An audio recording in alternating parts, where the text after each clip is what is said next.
এই বন্ধুরা, আজকে আমার অনেক কাজ জমে গেছে। হেল্পিং হ্যান্ডও আসবে না। এই তো ভাইয়া আমরা নিয়ে আসছে আচার করবো। এটা সকালে আমি সব ফলমূল গোছাচ্ছি সুন্দর করে। কলা, আমলকি নিয়ে আসছি। বিশেষ ধরনের একটি তেল বানাবো, ওটা তো নিশ্চয়ই তোমাদের সঙ্গে শেয়ার করব। তারপরে যে ভাইয়া নিয়ে আসছে সার্ফ এক্সেল। তারপরে মুড়ি ঢালতেছি, জানো তো মুড়ি আমি খাই। আর এই দেখো একটা স্টিলের জগ, এটা আমার মা পাঠিয়েছে। জগটি পছন্দ হয়েছে বন্ধুরা, নিউ মডেলের। দেখো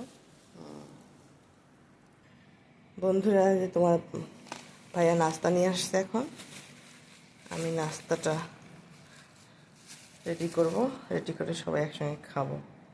কি করবে, একদিন হেল্পিং হ্যান্ড না আসলে আমি বাইরে থেকে নাস্তা নিয়ে আসি। এটা আনহেলদি বলতে পারো, তবে মাঝে মাঝে খাওয়াই যায়, কি বলো? এই হলো বন্ধুরা আমাদের সকাল নাস্তা। এটা আমার ছোটো মেয়ের তেল সহ 2টা পরোটা, আর আমাদের তেল ছাড়া। আমরা চেষ্টা করি হেলদি খাবার খাওয়ার। আর সবজি, আর বুটের ডাল, আর কেউ কলা খাবে। কেমন হয়েছে বন্ধুরা? এটা আমার সকালের মেনু। এরপরে আমরা 1 কাপ করে চা খাবো। Good bye.